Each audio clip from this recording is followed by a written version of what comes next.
यो क्या हाल है तुम सबके। आज की इस वाली वीडियो में मैं एक्सप्लेन करने वाला हूँ सोलो लेवलिंग का एपिसोड नंबर 5। तो चलो बिना कोई टाइम वेस्ट के वीडियो को स्टार्ट करते हैं। एपिसोड की शुरुआत में हम लोगों को हॉस्पिटल का सीन देखने मिलता है। जिनवू ने डेली वर्कआउट करके अपनी बॉडी वगैरह बना लिया होता है और ये देखकर नर्सेस उसकी दीवानी बनी हुई रहती है और उसकी बॉडी एंड उसके लुक्स के बारे में बातें कर रही होती हैं। फिर आगे देखने मिलता है कि एक नर्स जिनवू के रूम में जाती है, बट जिनवू तभी एक्सरसाइज करके हटा होता है और नर्स उसे बिना शर्ट देखकर शर्मा जाती है और उसकी बॉडी को देखकर इंप्रेस हो जाती है। देन जिनवू वो नर्स से पूछता है वो उसे क्या बताना चाहती है। नर्स कहती है कि वो बताने आई थी कि आज जिनवू का डिस्चार्ज होने वाला है, तो उसे कोई कुछ प्रॉब्लम तो नहीं है। जिनवू कहता है कि नहीं, वो बिल्कुल ठीक है। जिनवू के डिस्चार्ज होने से पहले वो नर्स उससे उसका कॉन्टैक्ट नंबर मांगती है। जिनवू भी इस बारे में कुछ ज्यादा सोचता नहीं और वो अपना नंबर दे देता है। आगे हम लोगों को देखने मिलता है टीवी पर 7 एस रैंक हंटर्स में से एक हंटर का इंटरव्यू चल रहा होता है जिनका नेम होता है बेक यून हू। इंटरव्यूअर यूहू से उसकी पर्सनल लाइफ के बारे में पूछती है। जब वो मिशन पर नहीं होता है तो वो अपनी लाइफ कैसे जीता है। यूहू कहता है कि वो डेली ट्रेनिंग करता है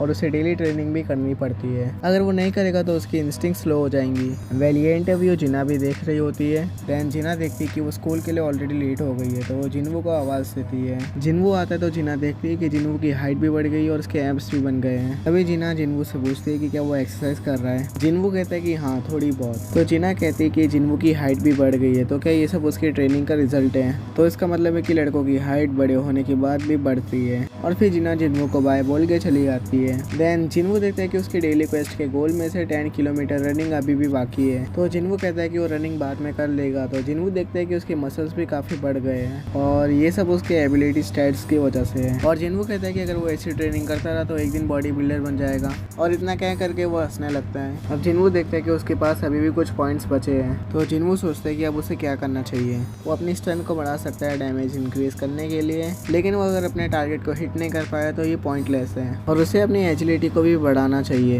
एंड परसेप्शन भी इम्पोर्टेंट है। तो जिनवू डिसाइड करता है एंड वो तीनों में इक्वली पॉइंट्स डाल देता है। तभी जिनवू के घर के लैंडलॉर्ड का कॉल आ जाता है रेंट के लिए। जिनवू कहता है कि वो जल्दी पे कर देगा और ये कहकर वो फोन रख देता है। अब जिनवू अपने मन में कहता है कि मुझे नहीं पता कि मेरी सेकंड अवेकनिंग हुई है कि नहीं, लेकिन मैं अब गॉब्लिन्स को आसानी से मार सकता हूँ और इतने में जो उसे पैसा मिलेगा वो उसे इजीली रेंट भर सकता है। बट उसे अगर ज्यादा पैसा कमाना है तो जिनवू को हायर लेवल के गेट में जाना होगा, लेकिन जिनवू अभी एक ई रैंक हंटर है तो उसे अलाउड नहीं है हायर लेवल के गेट में जाने का।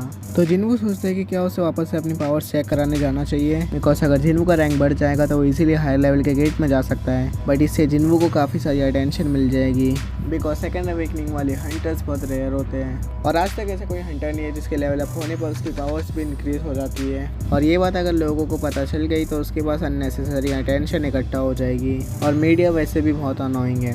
उनका टारगेट बनने से अच्छा इस बारे में मैं किसी को नहीं बताऊं और पहले इस पावर के बारे में अच्छे से मैं जान लूं। तभी जिनवू को एक मैसेज आता है और हमें आगे देखने मिलता है जिनवू भागते हुए एक जगह पर पहुंच जाता है और इससे उसका डेली क्वेस्ट का गोल भी कंप्लीट हो जाता है। तभी दिखाया जाता है कि एक हंटर्स की टीम जिनवू का वहाँ वेट कर रही होती है। वेल ये लोग के लीडर का नाम होता है योंग डोंग सुक। तभी उसकी टीम का एक मेंबर जिनवू को देख के कहता है कि वो उसे जानता है और कहता है कि तुम्हारा निकनेम है the weakest Hunter of all Mankind. तभी उसकी टीम के बाकी के मेंबर जिनवू पर हंसने लगते हैं, तो उनका लीडर जिनवू से माफी मांगता है। जिनवू कहता है कि ये सच है कि वो एक ई रैंक हंटर है, तो क्या वो उन लोगों को ज्वाइन कर सकता है। वो लीडर कहता है कि उसे कोई प्रॉब्लम नहीं है, ये एक सी रैंक डंजन है और इसमें जाने के लिए 8 लोग चाहिए जिसमें हाफ सी रैंक होने चाहिए। जिनवू इसमें फाइट नहीं करने वाला तो उसे लूट का हिस्सा भी नहीं मिलेगा, लेकिन उसे 2 मिलियन कमीशन फीस मिलेगी। जिनवू देखता है कि वो लोग की टीम में 4 सी रैंक, 2 डी रैंक और एक लोअर रैंक हंटर है। जिनवू लीडर से पूछता है कि उसे क्या करना होगा। लीडर कहता है कि जिनवू को उन लोगों का लगेज कैरी करना होगा जिसमें वो लोगों के क्लोथ्स, फूड और इक्विपमेंट्स हैं एंड हाँ फर्स्ट एड किट भी है। जिनवू पूछता है कि क्या वो लोग के साथ कोई हीलर नहीं है, तो वो लीडर कहता है वो लोग एक प्राइवेट टीम और हीलर को अपनी टीम में रिक्रूट करने में प्रॉब्लम होती है, तो उन लोगों को सब मैनेज करके चलना पड़ता है। जिनवू अपने मन में कहता है कि ये लोग कितने लापरवाह हैं, बट यहाँ पे जिनवू को इन लोगों के ऊपर कुछ डाउट भी हो जाता है। जब भी वो लीडर जिनवू को एक कॉन्ट्रैक्ट साइन करने के लिए देता है जिसमें लिखा था अगर जिनवू को यहाँ पे डंजन में कुछ भी हुआ तो ये लोग उसके जिम्मेदार नहीं है। जिनवू उस कॉन्ट्रैक्ट को साइन कर देता है। तभी वहाँ पे एक और हंटर आता है जो कि एक डी रैंक हंटर होता है और उसका नाम यो जिनहो होता है और उसके पास काफी महंगे इक्विपमेंट्स होते हैं। जिनवू उसे देख के अपने मन में कहता है कि ये पक्का किसी अमीर फैमिली से है। जिनवू से कहता है तुम्हारा ये first time D rank dungeon है ना, फिक्र मत करो, मैं तुम्हें प्रोटेक्ट करूंगा। अब ये लोग डंजन में जाने के लिए रेडी हो जाते हैं। थोड़ी देर बाद ये लोग डंजन के गेट के सामने पहुंच जाते हैं। अब जो ये सी रैंक का गेट है वो काफी ज्यादा बड़ा होता है, तो ये लोग कहते हैं कि पक्का ये सी रैंक का गेट है ना। तो जो लीडर है वो कहता है कि हाँ ये सी रैंक का गेट है। जो इन्वेस्टिगेटर्स हैं वो लोगों ने 2 बार कंफर्म किया है। जिनवू कहता है कि गेट का साइज इंपॉर्टेंट नहीं है, मैटर ये करता है कि इसके अंदर किस तरह का मैजिक है और एसोसिएशन यही मेजर करके बताती है कि ये गेट कौन से रैंक का है। नॉर्मली बी रैंक डंजन और उसके ऊपर के डंजन्स को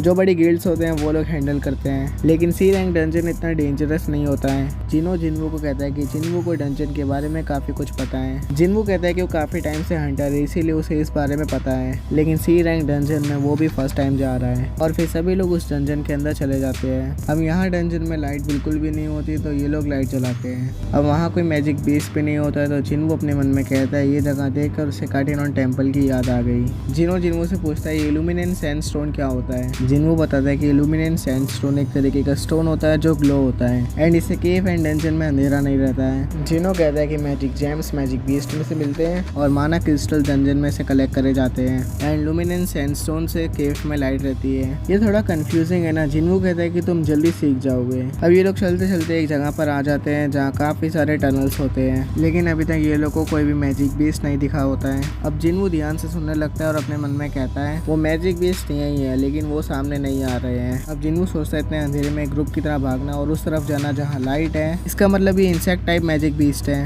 ये बात जिनवू सभी को बता देता है। अब ये लोग रेडी हो जाते हैं फाइट करने के लिए, लेकिन ये लोग को ये समझ में नहीं आ रहा होता है कि कौन से टनल से वो बीस्ट बाहर आने वाले हैं। जिनवू ध्यान से सुनता है और उसे पता चल जाता है कि वो मैजिक बीस्ट ऊपर से अटैक करने वाले हैं और फिर वो मैजिक बीस्ट उन लोगों पर अटैक कर देते हैं और वहाँ फाइट शुरू हो जाती है। अब जिनवू इन लोगों के फाइटिंग स्टाइल को देखकर कहता है ये लोग का टीम वर्क काफी अच्छा है, इसका मतलब ये लोग काफी टाइम से साथ में काम कर रहे हैं। भले इन लोग के पास कोई हीलर नहीं है, लेकिन ये लोग के लड़ने का तरीका काफी रफ है और जिनो के पास काफी अच्छे इक्विपमेंट्स है जिनसे वो फाइट कर पा रहा है, लेकिन फिर भी जिनो को यहाँ लग रहा है कि कुछ अजीब है। अब ये लोग सभी मैजिक बीस्ट को मार देते हैं तो लीडर कहते हैं कि अब मैजिक बीस्ट में से मैजिक जेम्स निकालने का टाइम आ चुका है। देन सभी उसकी टीम के मेंबर्स जेम्स निकालने में लग जाते हैं तो वो लीडर जिनवू के पास आकर जिनवू का शुक्रिया अदा करता है और जिनवू को पूछता है कि उसे पता कैसे चला कि वो मैजिक बीस्ट ऊपर से अटैक करने वाले हैं। जिनवू कहता है कि मैंने सिर्फ अंदाजा लगाया था। तभी लीडर की टीम का एक मेंबर लीडर को बुलाता है और उसे बताता है ये मैजिक बीस्ट को देखकर लगता है कि इनके ऊपर पहले भी अटैक हो चुका है और ये लोग जब से इंजर्ड है, यानी कि यहाँ एक स्ट्रॉन्ग बीस्ट है। अब जो जिनवू है वो जिनो से पूछता है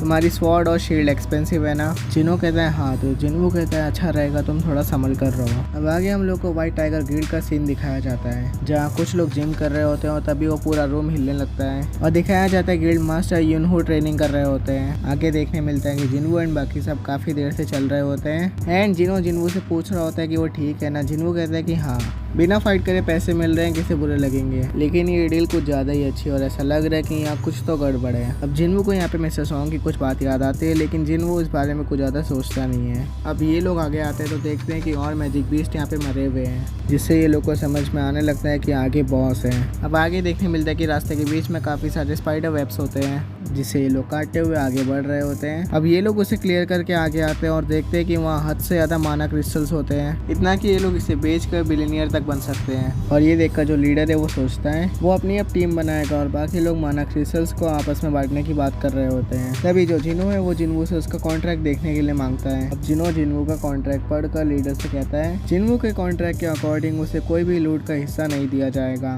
बट माना क्रिस्टल लूट के हिस्से में काउंट नहीं होते हैं तो आपको उसे 8 पार्ट्स में डिवाइड करना होगा। लीडर कहता है कि हाँ बिल्कुल, लेकिन उससे पहले हमें इस मॉन्स्टर का कुछ करना होगा जो कि यहाँ का डंजन बॉस है।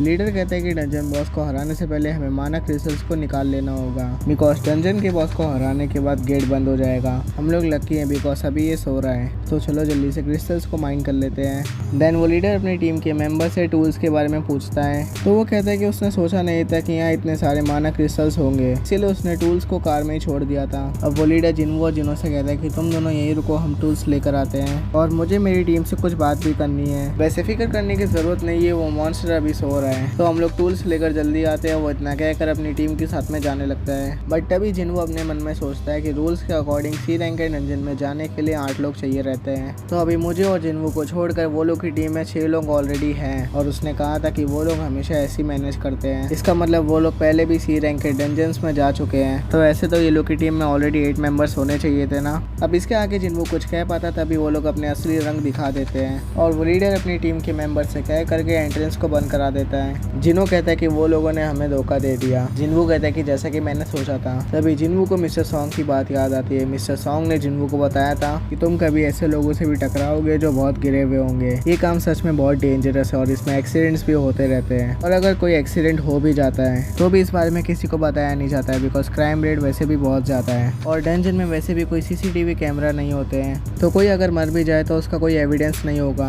कुछ लोग कमज़ोर लोगों को यूज़ करते हैं और उन्हें मरने के लिए डंजन में ही छोड़ देते हैं। अब जो जिनो है वो कहता है कि वो लोग हमें कुछ माना क्रिस्टल्स के लिए मारना चाहते हैं। मेरी गलती है कि मैंने उन लोगों से कॉन्ट्रैक्ट के बारे में पूछ लिया था। तो जिन्वू कहता है कि नहीं, बल्कि वो लोग हमें शुरू से ही मारने के लिए रेडी थे। इतने में जो डंजन का बॉस है वो एक्सप्लोजन की वजह से जाग गया होता है। तो जिनो कहता है कि जिन्वू मेरे पीछे ही रहना, मैं तुम्हें प्रोटेक्ट करूंगा। अब जिन्वू अपने मन में कहता है कि एक C रैंक बॉस और एक E रैंक हंटर, हम दोनों की स्ट्रेंथ में बहुत डिफरेंस है। बट जिन्वू स्टैचू को याद करता है और जिनो से कहता है जिनो पीछे हो जाओ, इससे मैं संभालता हूँ। और जिन्वू को जो डैगर मिला था वो उसे बाहर निकालता है और उस मॉन्स्टर के सामने खड़ा हो जाता है और यहीं पर ये एपिसोड खत्म हो जाता है। सो तुम लोग को ये एपिसोड कैसा लगा और तुम लोग को ये वीडियो कैसी लगी नीचे कमेंट्स में बताओ। और अगर वीडियो अच्छी लगी हो तो लाइक कर देना, चैनल पे नहीं हो तो सब्सक्राइब कर लेना और इंस्टा पे फॉलो कर लेना, लिंक तुम लोग को डिस्क्रिप्शन में मिल जाएगी। बाकी मैं मिलता हूँ तुम लोग से नेक्स्ट वीडियो में, तब तक के लिए सायोनारा।